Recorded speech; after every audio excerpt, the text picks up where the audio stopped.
Created live on Fireside. The following program was recorded live on Fireside Chat. If you'd like to participate in these chats, join us every Thursday at noon Eastern Time at firesidechat.com/Scott Monty. Have you ever admired a leader and wondered just what it is that makes her who she is? How he came to embrace the things that advanced him? Welcome to Timeless Leadership, where we look at the principles that define success. This is a show for leaders at all stages of their careers who aspire to understand what it truly means to be a leader. And who is a leader? John Adams said, "If your actions inspire others to dream more, learn more, do more, and become more, you are a leader." Together, we'll explore key principles, not only in the sense of the fundamentals, but also in the ethical sense. The habits, character traits, and virtues that form the backbone of leadership. Principles that are just as relevant and essential in the 21st century as they were in the first century. This is Timeless Leadership. Hello and welcome to Timeless Leadership, where we explore those principles and virtues that accompany successful and admirable leaders. I'm Scott Monty. If you aren't yet subscribed to the Timeless and Timely newsletter, where I regularly cover these topics, please find your way to scottmonty.com and hit that subscribe button. And if you haven't gotten around to giving us a rating or a review on Apple Podcasts, where we air this show after it's recorded, I'd appreciate you doing that. It helps other people find the show and discover great leadership. This week we're exploring communication. Since before we mustered the power of speech, humans have always been communicating. We painted on cave walls. We drew in the dirt. We even used hand signals. What we were signaling is an imperative for us to be able to share our ideas. Now, leaders are typically people with no lack of ideas. In fact, as a leader, your head may be positively overflowing with them. You have a vision. You can intuit the strategy. It's as clear as day to you. But how do you make the people around you see the same thing you do? One of the most important jobs of a leader isn't her financial acumen or his ability to delegate. It's as simple as communication.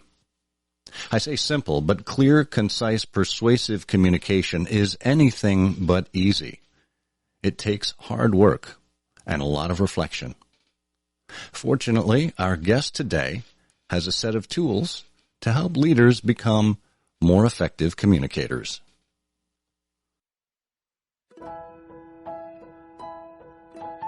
Tamsen Webster has spent the last 20 years helping experts drive action from their ideas. Part message strategist, part storyteller, part English-to-English translator, her work focuses on how to find and build the stories partners, investors, clients, and customers will tell themselves and others. Tamsen honed her experience through work in and for major companies and organizations like Johnson & Johnson, Harvard Medical School, and Intel, as well as with startups that represent the next wave of innovation in life science, biotech, climate tech, fintech, and pharma. She's a professional advisor at the Martin Trust Center for MIT Entrepreneurship and a mentor for the Harvard Innovation Labs. She's also served for over 8 years as an executive producer and idea strategist for one of the oldest locally organized TED Talk events in the world, TEDx Cambridge. She was a reluctant marathoner twice, is a champion ballroom dancer in her mind, and learned everything she knows about messages, people, and change as a Weight Watchers leader. True story. And now she's written a book that takes all of that experience and inspiration and makes it possible for you to make your big ideas irresistible. It's called Find Your Red Thread. Tamsen, welcome to Timeless Leadership. I don't think my bio has ever sounded so good, so thank you for that. My pleasure. Well, it lends itself to great audio storytelling, the way I see thanks. it. So, I appreciate that. Tell me a little bit about Weight Watchers and how that led to where you are. Well, see, Scott, 21 years ago, I weighed 50 pounds more than I do now, and wanted to do something about it. Ended up joining Weight Watchers. And then I was so grateful for the change that had created in me that I wanted to pay that forward. So I decided to moonlight as a Weight Watcher leader and did that for 13 years in addition to my full-time day job as a marketing and brand strategist. And explain to those of us who aren't familiar what a Weight Watcher leader does. Sure. So Weight Watchers is a weight loss, health, lifestyle program. And a leader is the person who, every week facilitates what Weight Watchers calls workshops to help focus on different topics that help people achieve their health goals. And so my job, sometimes up to 5 times a week, from anywhere from 15 to 150 people at a time, my job was to focus on a topic and say something, do something, create that, green light moment in someone's head that would make them go, I'm going to try that this week, or, create some other form of permanent shift in thinking or behavior. So it was an incredible proving ground for whether or not you could actually communicate ideas for the sake of change. And it taught me, I think, would say more than I ever learned from all the years I spent in business school. And that's fascinating to me because, what you're basically doing is, as you say, it's a proving ground. You're actually testing out ideas, concepts, strategies, and seeing the results in person in real time. Absolutely. Because it's really clear, like either someone works towards their goals and achieves those, or they don't. You either, as a leader, retain members to your meetings, or you don't. Ideally, you grow them, as I was lucky enough to have, over the 13 years. You know right away whether or not what you said worked. And so it taught me a lot of things, not the least of which was to be able to read pretty quickly whether or not what I had just said made sense to somebody, and to be able to, on my feet, figure out another way to explain the same concept. That's fantastic. And when you need to think on your feet like that, you have a whole array of responses, I would imagine, that you could gin up. What was your methodology for deciding to go one route versus another? Because at Weight Watchers, you are expecting people to make the ultimate change. It's a change in habit. It's a change in lifestyle. It's a complete mindset shift. So how were you able to determine which way you were going to go, given all of that data in front of you? I can answer that retroactively. I think at the time it really was the what's known as the intrinsic transfer of information, or transfer of knowledge, meaning I was getting immediate real-time feedback on that work, that didn't. And so at the time I was just like, on my feet, I would fully admit, I was like, okay, how else do I explain this? And so I would just kind of reach for either something that I thought would be more relevant, an example or an analogy of something that would be more relevant, or I would ask for more information so I could get something more from them from which to say, okay, they've asked me a question. I'm not quite sure how to answer it, so let me get a little bit more information. That's definitely a skill that I picked up. Retroactively, I will tell you that I think what I started to get intuitively good at, but that was from practice, not because of some innate gift, was understanding what they were thinking now. So I think I was able to really start to build the skill of, well, how are they thinking about this right now? Because if I can understand how they're looking at this situation, then I can understand how to frame what I'm talking about from their current point of view. And if I can frame it from their current point of view, then I have an opportunity to show them something else in the line of sight that actually will help them answer that question for themselves. Oh, that's fantastic. And that is going to lead us directly into the red thread. So this is perfect. Before I do get there, though, I want to acknowledge that what you said there about gathering more information, about responding to them, the whole yes and mentality.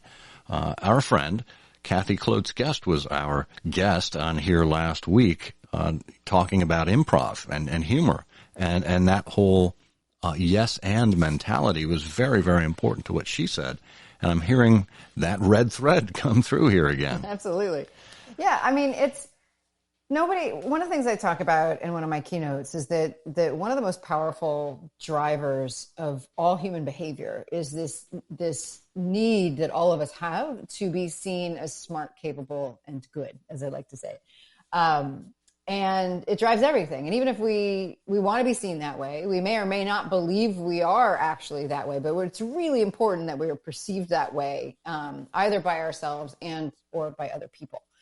And so one of the things that I learned, right, I spent a lot of time even in my days as a Weight Watcher leader really researching how to, what motivates people, how do people make decisions, how do people process information.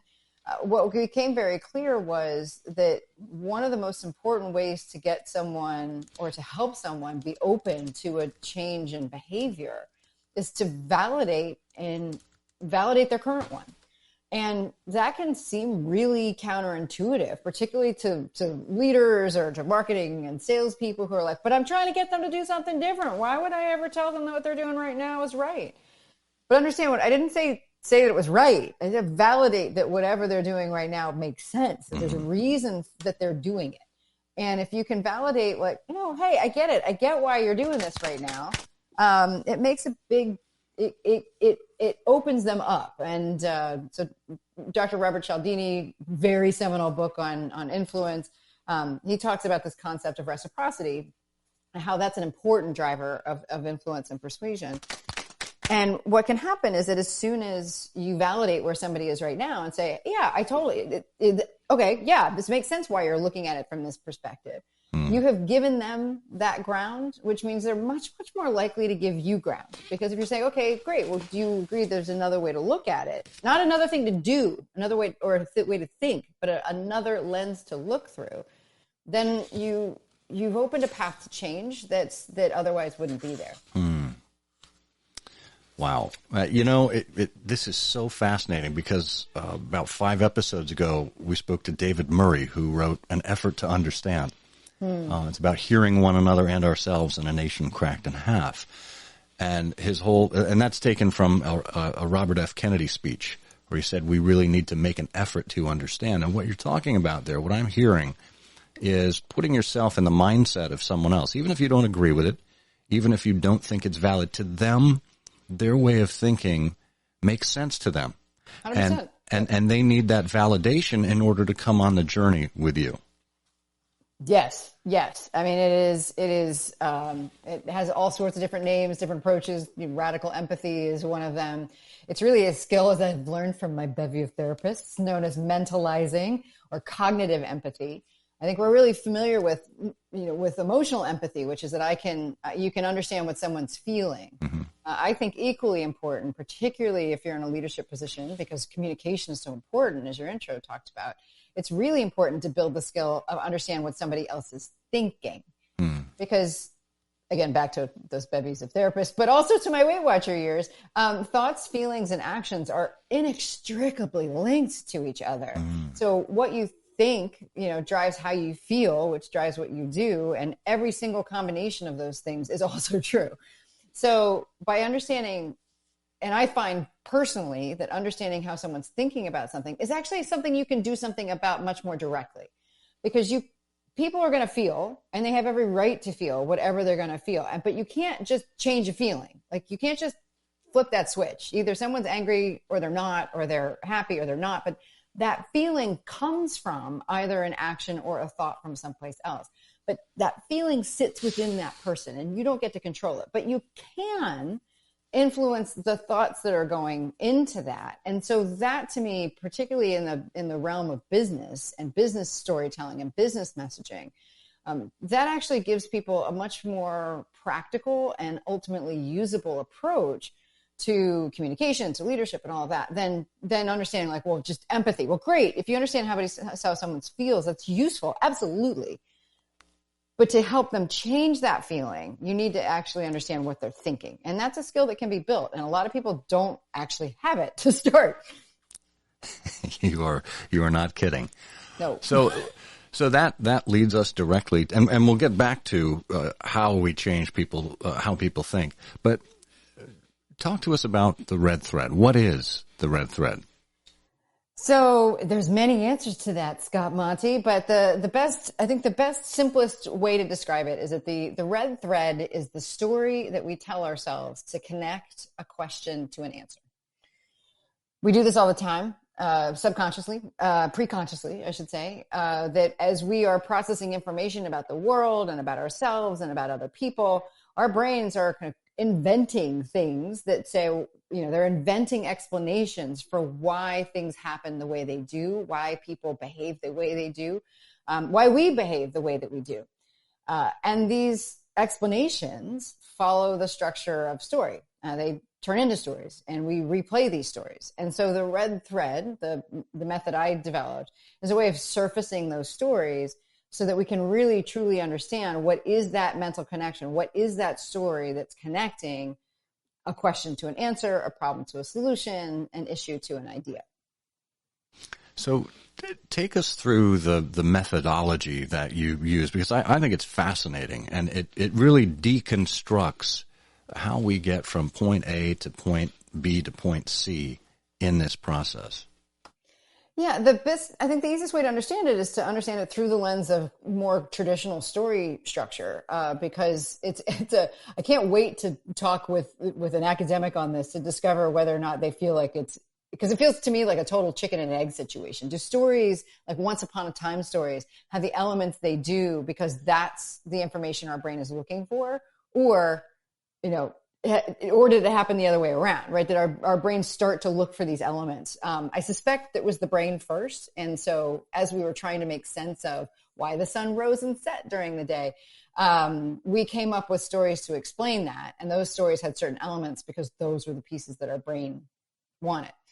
So I say that because it helps to understand, to kind of map back over. So once upon a time stories, the very first part of the red thread of a business kind of message, starts at the same place that the true action of a story does. And in any traditional story, you really start to engage with what's happening. The action of the story starts the moment that you discover that the main character wants something that they do not yet have. So an example I wrote about in my newsletter recently, if you're reading Harry Potter or you're watching the movie, you might be intrigued by why a wizard is walking down an otherwise normal suburban street and why he's leaving a baby on the doorstep. But you're not actually engaged in the story of Harry Potter until you realize that Harry has a family that is not the one that he wants. Like, he wants to feel belonging, and he does not have that now. And at that moment, we realize it as viewers, we lean in. So the very first part of the brain story, this red thread, starts with what I call the audience's goal. So it is what the person that you're talking to, back to what we were talking about just a minute ago, from their point of view, what is a question that they are asking for which they do not yet have an answer and for which your idea is an answer, right? So it's a question that they have right now. So that's the first piece, the goal. In every great story, after that establishment of the audience or the main character's goal, we run into a problem that people don't know they have at the beginning. Harry is not aware of Lord Voldemort at the beginning of the story. He's just aware of his crappy family. But there's an introduction of a problem that people don't know they have. And so that's the second element of the red thread, is identifying a problem, in this case of perspective, that's keeping the person that you're talking to from seeing another option. And this is, again, what we were talking about before. It's what lens are they using? What other lens that's still realistic for them is also possible for them? The next major turning point in a story is something that's often called the climax or the moment of truth. My favorite word for it, and this is for you, Scott Monty, is the anagnorisis. Whoa. No. It's the anagnorisis is literally the moment where a character recognizes the true nature of their circumstances. And in this point in the story, that anagnorisis, this recognition that something is true, and if it's true, it puts their goal in jeopardy. Because it creates this crisis, it forces a choice. And so this is what also our messages need to have. We need to have something that creates that moment of truth. So we've got a goal, audience's goal, a two-part problem, their current perspective and a future one, and a truth that makes that problem impossible to ignore because it puts that goal, that thing that they want, in jeopardy.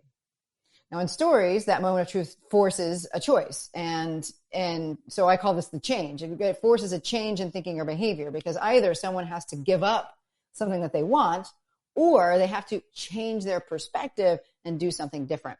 So that's the fourth element. So we've got goal, problem, truth, change, which is a high-level shift in thinking or behavior that your idea or whatever you're talking about represents. And then the kind of in the last final act of a story is what does the character do to make good on that choice that they've made and to get what they want and achieve their goal. And so I call those the actions. They aren't as critical as everything else in the red thread, but they are what make the change concrete. So those are the 5 elements: goal, problem, truth, change, action. And as I said, they map directly to any classic story that we've actually any story, period. It's in there. Yeah, that is fascinating. And I've seen you workshop this. I've seen this come to life. And just to make this a little more tangible, I think those 5 elements are very understandable, but let's turn it into a real world example. And I'm going to put you on the spot here a little bit, Tamsen, but you're a pro. All right. I know you can do that. I can do. Let's take the inception of the iPod as an example of a red thread idea, taking this big idea and bringing it to life. Yep. Okay. Yeah, you're asking a lot. All right. So if you're starting with an audience goal, let me retroactively try to figure out what the heck was going on in Steve Jobs' mind. I'll work it with you here if you want. All right. So I got you. I got you. All right. Okay. Because remember the first piece of this is like, not what does Apple want? What did Steve Jobs want? That's important to understand what outcome you're looking for. But remember the goal is the audience's goal. So they were looking at and saying, what do people want for which they don't yet have an idea, like where either an answer doesn't exist or where there could be a better answer. And that question was probably like, how can I take my music with me? How can I take my music with me? And more specifically, it was how can I take my music catalog with me?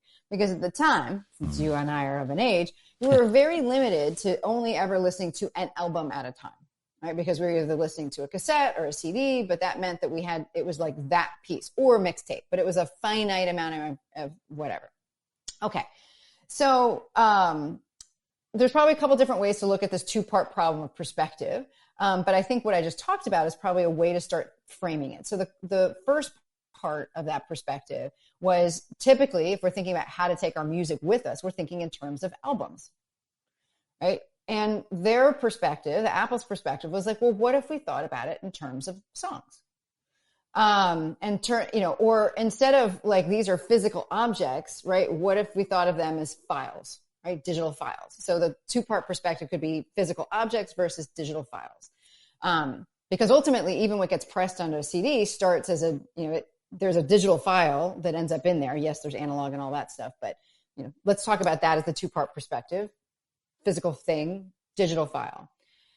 Truth statement here. Now, this is one of those rare things where it was their own research and development that revealed something to be true, but it was something that the audience could readily agree with without them having just take Apple on faith. They basically said digital files take up a lot less room than physical ones, right?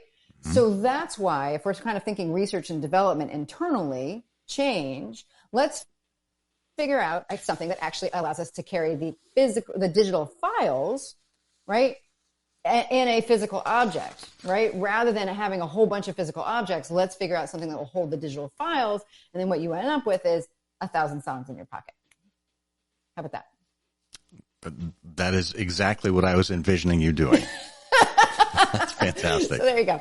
Yeah, that's my 2-minute red thread analysis of the launch of the iPod. You know that, and it's really masterfully done. And I'm sure you could do an even better job if you spent a lot of time on it. Yeah, exactly. I clearly recognize I put you on the spot here, but it's a proof that if you take this concept, even in shorthand, you're able to work through it and give yourself a window into, all right, how do I expand this a little more? How do I make more sense of it and create the story around it? Ultimately, I think the master stroke in that, once they had it all figured out, was the shorthand communication where they said it's 1,000 songs in your pocket. Yes. Right. We didn't know what to call it then. We didn't even know we needed 1,000 songs in our pocket. Steve Jobs has always been, or had been, a master at solving problems that people didn't know they had. Yes. And once you've seen it the way he sees it, you're like, oh my gosh, I can't go back. I can't do it the other way. How did I ever live my life before this? And what's so brilliant about the way that was done, so the mistake that I see a lot of people make when they copy that kind of Apple thing is they try to go first. They try to go for the tagline first. They try to how can we get to 1,000? Let's come up with something. Oh, I know, 1,000 songs in your pocket. That is 100%. I'm willing to bet a lot of money on not where they started that innovation process. And so here's the analogy I often use when I'm explaining this to people is that if you start by trying, if you try to encapsulate your idea and you start at the tagline, then it's kind of like when you're looking for an image to put in a flyer on your website or in a presentation, right? And in the thumbnails on Gmail or Google Images, you're like, this is awesome.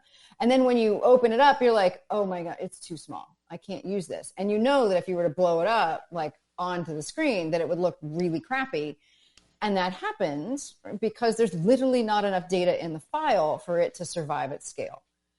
The same thing happens with your idea. If you try to start with a word or a tagline, or let me start with the 1,000 songs in your pocket, it's not how it works. 99% of the time, you don't come up with the idea and then come up with everything behind it. One of the things that I say in the book, and I've said now for a couple of years, is that great ideas aren't found, they're built. They are built by that story creating structure in your brain. As your brain goes, here's a problem, here's a question I have. Or everybody's looking at it this way. Could I look at it this way? Yes. Why does that work? Oh, right, because this is true. So what if I did this instead?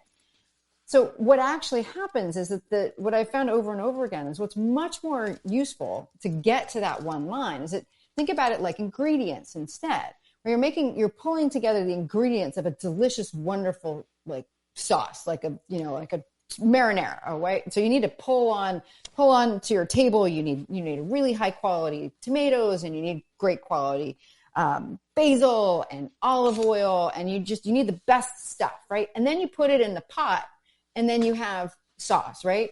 But anybody who's made a good marinara knows, what do you need to do to that sauce? You need to cook it down. And when you reduce it and you get it so that it's concentrated, that's when that's when the magic happens. And the same thing is true with your idea. If you pull in those ingredients, you break it down into its component parts that we talked about, that goal, problem, truth, change, action. And then you make those as good as they can be. That's like getting the high quality ingredients on the table. You make sure they work together in what I like to call a storyline, but you can think of it like an elevator pitch. And then from that, you can cook it down to that one sentence so that you can say, for instance, if I were to describe the red thread of my book on the red thread, that the best way to make ideas irresistible is to build the stories that people will tell themselves about it. Well, I can 100% guarantee you that I did not just write that sentence down. That is not what happened. It started with kind of filling out the whole thing. What's the question? What's the process? What's this unexpected answer? And when you have those two things, something that people want via a means they don't expect, that's when all of a sudden you get that magic. And that's why 1,000 songs in your pocket works so well, because it was something people wanted, music, in a way they didn't expect. 1,000 of them in my pocket? Wow. Right? So that's where that magic can come in. But the big lesson to take away here is don't start at the sentence. You've got to start at the structure of the idea. Yeah. And I think the analogy you make there is so apt, because whether it is that final catchphrase or whether it is the perfectly cooked marinara sauce, people experience it and they're blown away, but they don't necessarily have the patience. You know, when you reduce something, when you reduce a sauce, it takes time. Yes. You know, you can't just turn it all the way up to boil. You know, it'll burn, and you have to stand there and stir it and watch it and take the time. And I think the same thing is true with people when they see, whether it's a great tagline or a great expression of an idea communicated to them, they simply want to jump to the end instead of doing the work and having the patience to work through it, to make sure that it is time-tested and that it makes sense in their audience's mind. You know, we are all so quick to be excited about what it is that we are doing. You know, every press release you see is, we're pleased to announce. Well, hey, good for you. Exactly. I'm so glad you're pleased. But what about me? Why is it thrilling me? And I've always said that unless you are Starbucks or Dunkin', people don't wake up first thing in the morning thinking about your brand. They have other things going on in their life, and you need to account for that in how you approach them and the ways that you communicate. Yeah, I think, you know, one of the things you said, I mean, to the theme of timeless leadership, I would say that one of the classic problem pairs, one of these classic problems of perspective that get in our way, is that a lot of times we focus, particularly in the marketing world and in sales enablement and messaging, on how do we stand out. But ultimately, standing out is important, yeah, but you need to stand the test of time. And in order to be strong enough to do both, right, if your idea is, you know, why are you having the idea in the first place? Like, that's the thing. It's like your idea deserves to be communicated fully. And one of the things that I loved about what you were doing in the opening was talking about, you know, how we've been communicating for millennia. But it's almost like one of those koans, right? Like if you speak a thing and it doesn't actually get heard, did you communicate at all? I would say no. I'm absolutely in the camp of like, if what you say or write or speak or however you put it out there isn't comprehended on the other end, if it isn't absorbed as something more than like sound waves hitting their ears, then it hasn't fully succeeded at being communicated. It needs to be sent, but it also needs to be received before it can be acted on. And I think a lot of times, just to your point, like we spend way more time figuring out on how to like just get the message out there than on making sure that we're getting out there in a form where it's much more likely to be received. And to me, that's the goal. Like, I don't want to just, you know, say something. I want to change someone's mind. Like, I want to change the way they see the world. And that's important because if you can't change what people do until you change how they see. But sometimes we just feel like if we just say it, that will do it. I'm like, no. That is just not how that process works. That's great. We're talking with Tamsen Webster, author of the book, Find Your Red Thread, Make Your Big Ideas Irresistible. You can find it at redthreadbook.com. Tamsen, you have uttered a couple of what you call Tamsenisms over the course of this. You just said to change what people do, you have to change how they see. Love that. When you know what someone wants, you know where the story starts.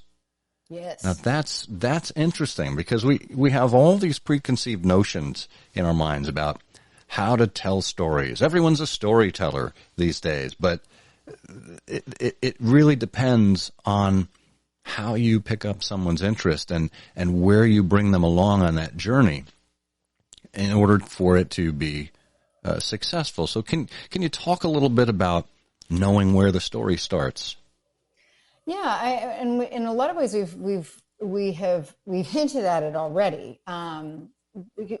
The story starts, and the reason it starts is one of the things that the brain finds irresistible is a curiosity gap. And that is, that's defined not by me, but plenty of others, is, the gap between something that you know and something that you want to know. And that is a kind of mental gap that your brain cannot stand to stay open. And so if someone considers to be, this thing that they don't yet know to be relevant to them, more on that in a second, and it's clear that you potentially know something about it that they don't, right? But that you're not making them feel bad about it. That's another point. It truly is irresistible to them. It's one of the ways that I describe that goal statement that starts the red thread is that it is what you're essentially putting out there is an irresistible outcome for them because you're choosing a question that they're trying to answer for themselves right now. And it can be, something as simple as, I speak a lot with marketing folks, like how can I raise the conversion, my conversion rate? How can I get my contact to convert better? Or sales teams, it can be something like, how can I raise the probability of success of this conversation? But from leadership standpoint, it can also be, how can I get people on board with this potentially difficult change? But the question that their audience is asking is, what is this going to mean for me?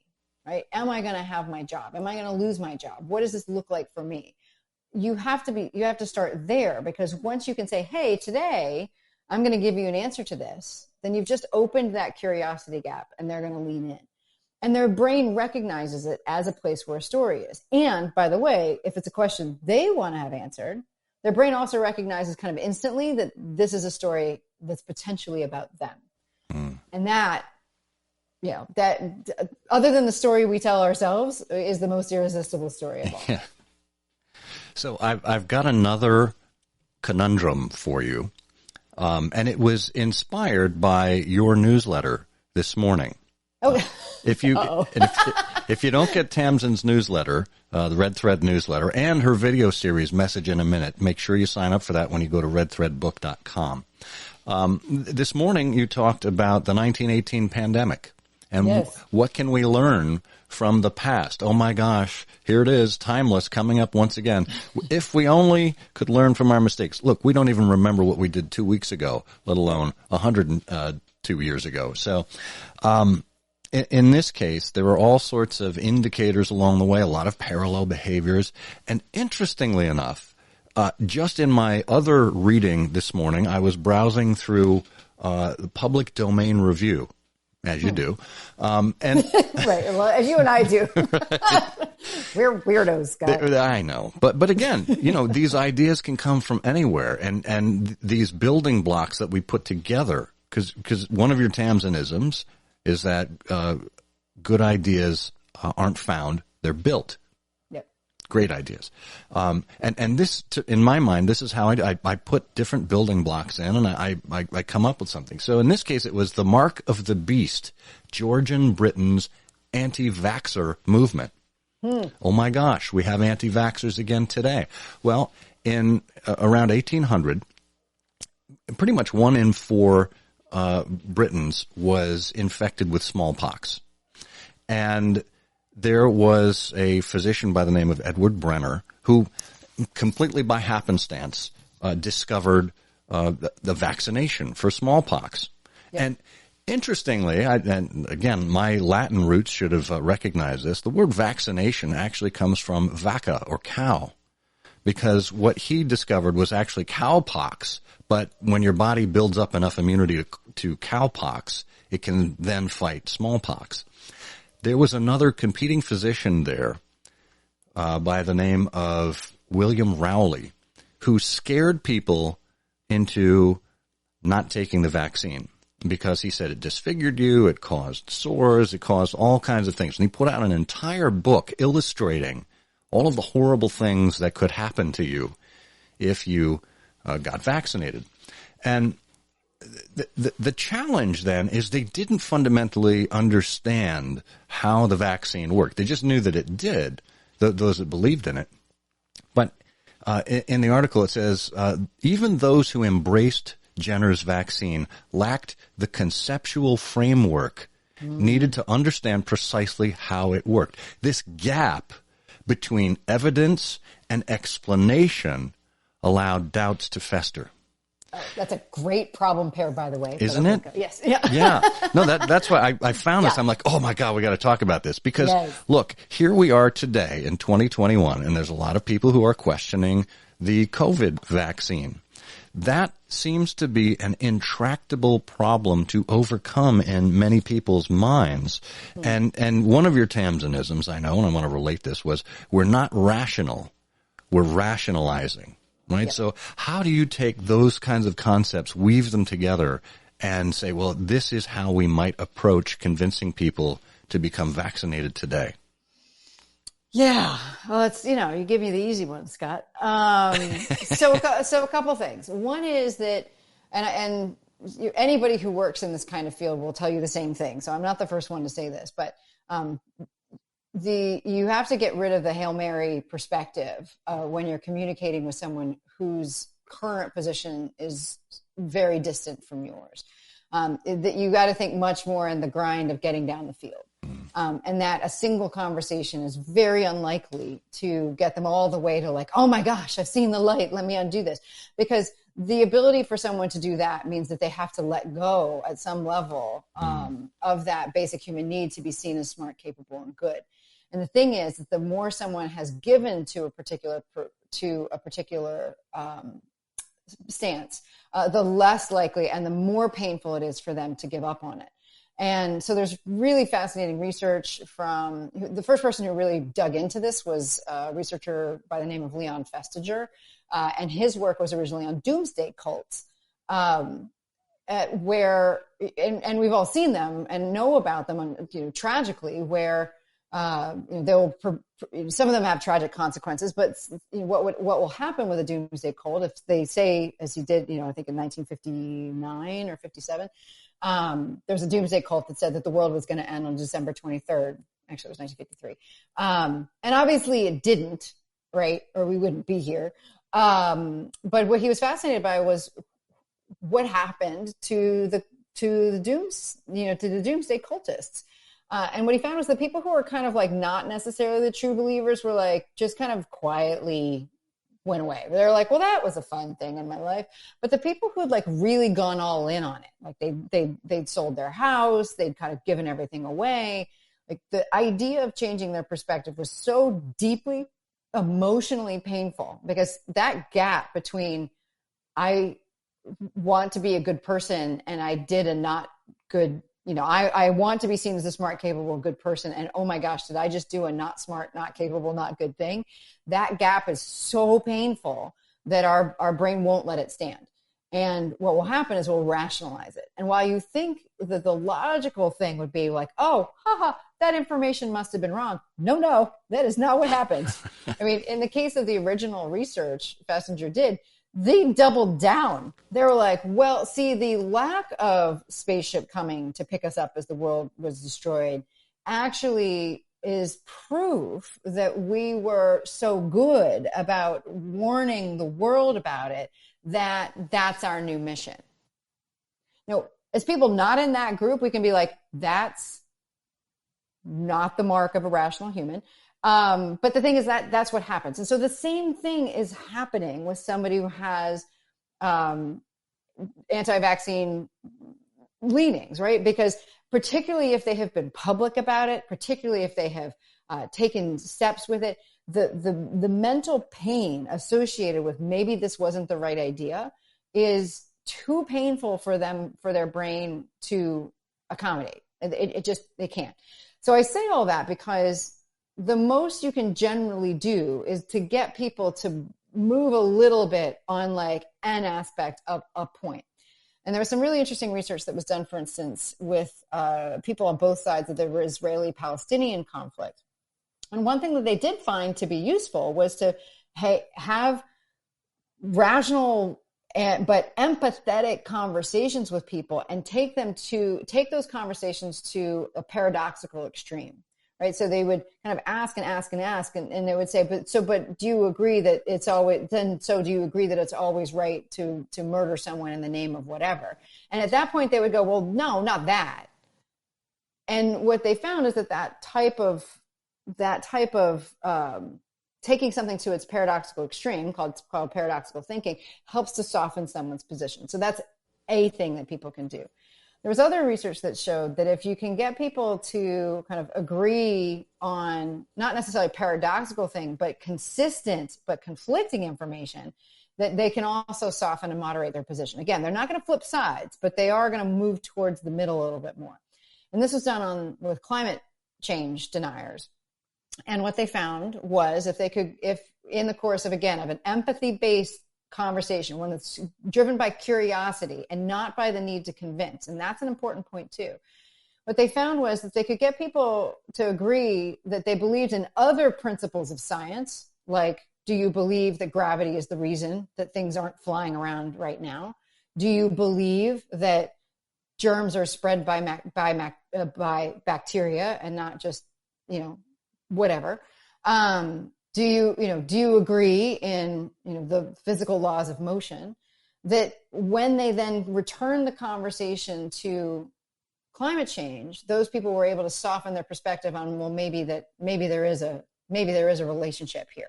Maybe there is a scientific relationship that they weren't previously willing to accommodate.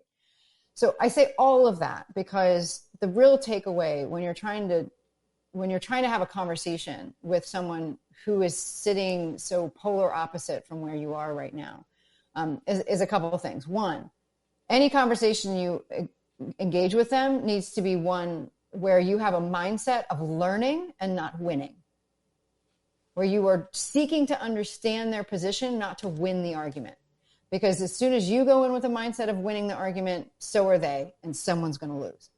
The second thing is that the easiest way and the most reliable way to change somebody's behavior long term is not to try to change their beliefs, but to actually put the change of thinking and behavior within their current system of beliefs. And that's why that one about climate change was so effective, because their brain, remember that gap, the brain can't stand that kind of cognitive dissonance. So in the face of, I believe in science over here, it makes it really hard for them to go, but I don't believe it over here. Mm.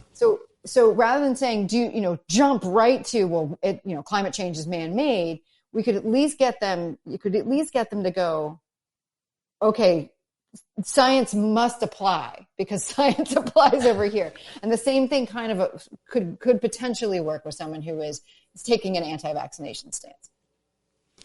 It seems there are there are no lack of conspiracy theories and fanciful beliefs out there to which to apply these principles these days. Yes, unfortunately. And here's the thing, though, whether it's that, whether it's talking to someone from the Flat Earth Society or QAnon or whatever it may be, or whether it's trying to help your employees understand about a new direction you're taking your team or your company. It seems to me that we are bound to get frustrated when people don't see things the way we do, when we're not able to convey the proper meaning to them, even if we do understand their thinking. So my question is, how do we begin to back off on that very natural sense of emotion that gets bound up in some of these discussions?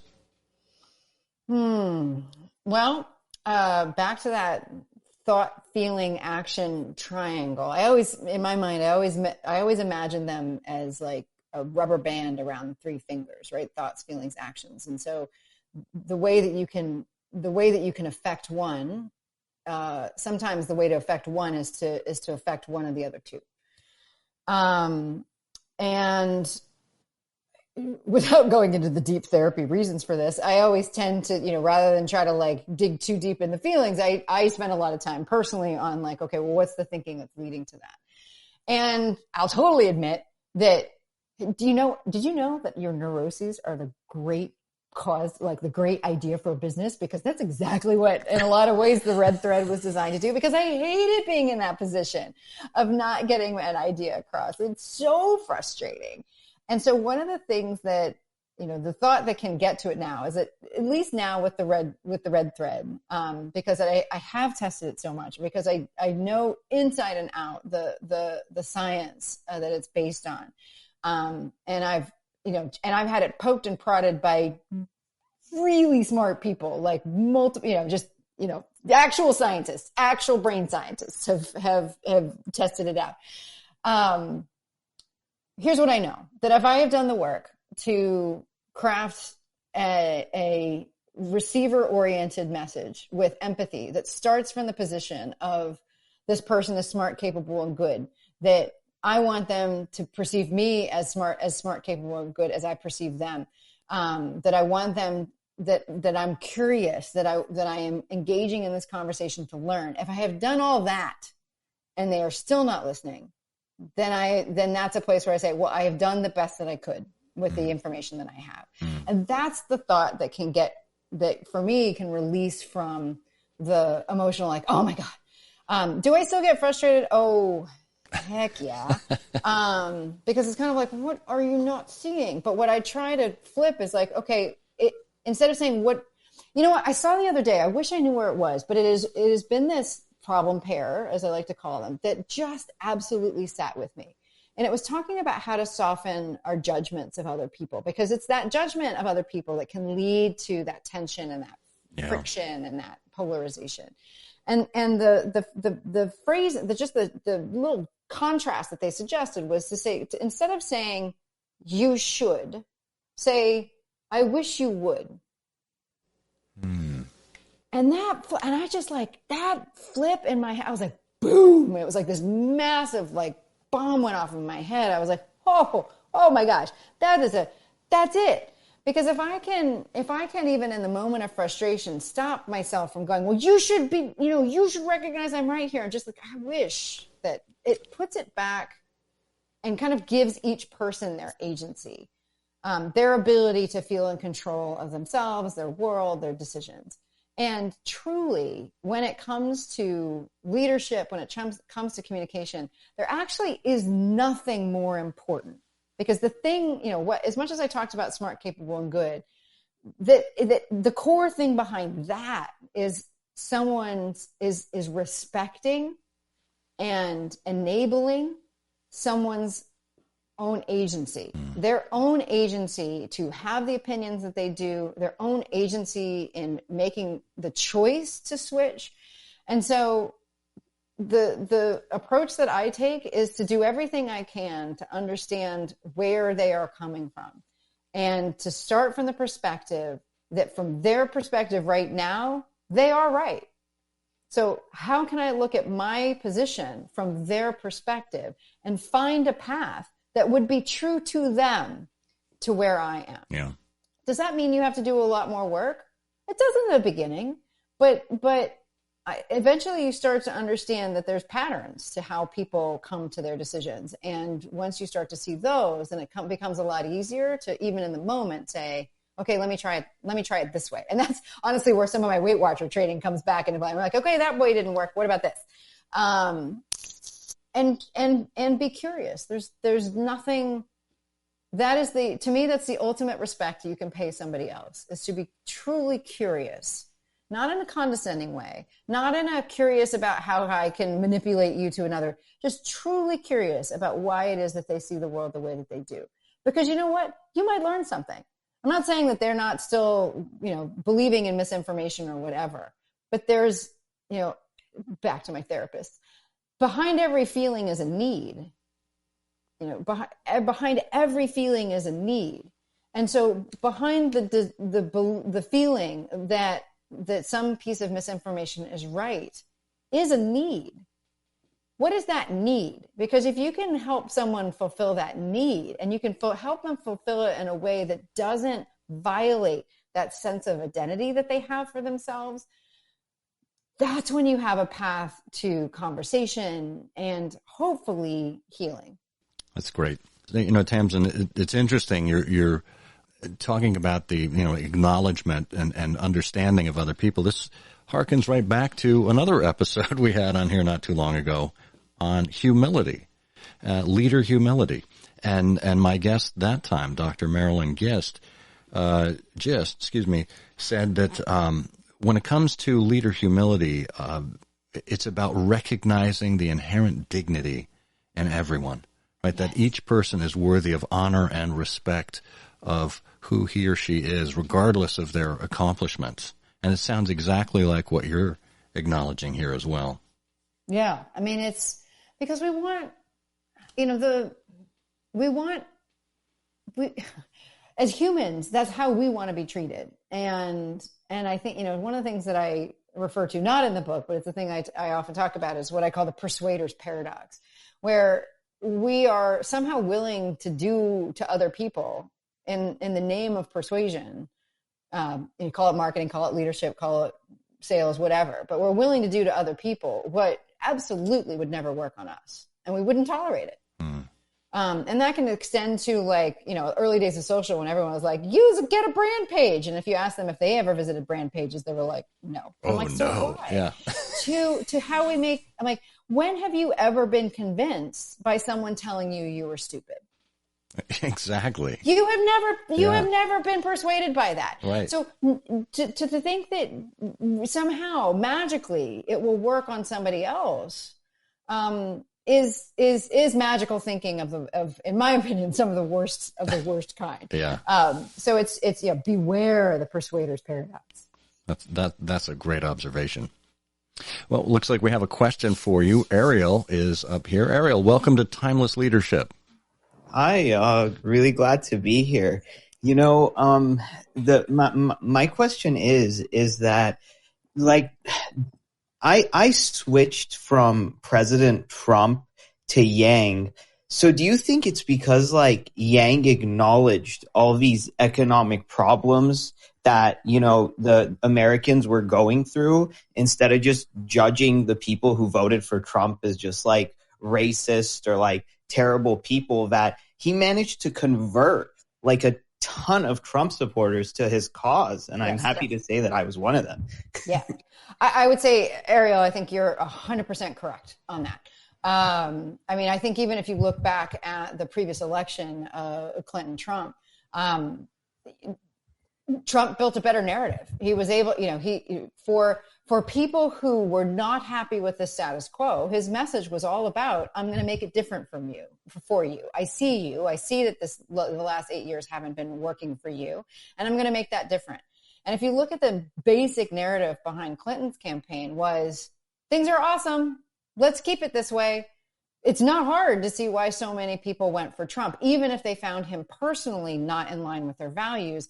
At the root cause of what they needed was I need my life to be different. And he was the only one. And, if we're looking at Clinton-Trump, that was really saying, I'm going to make things different for you. So I think Yang did a very similar thing. And when he gave people kind of an even better option, so saying, I understand that this was probably, for some people, it may have been a difficult choice to go for Trump because, they may not have liked some of the things that he stood for personally. But again, he was speaking to, I'm going to fix the situation that you find yourself in. For Andrew Yang to kind of come in and say, I see you, I understand how that happened, I have a plan to do it differently. And maybe in certain cases, he was more aligned ethically or however, by whatever, morally, whatever, with those voters. It makes perfect sense to me why people would switch. So yeah, I think you've read that situation completely accurately.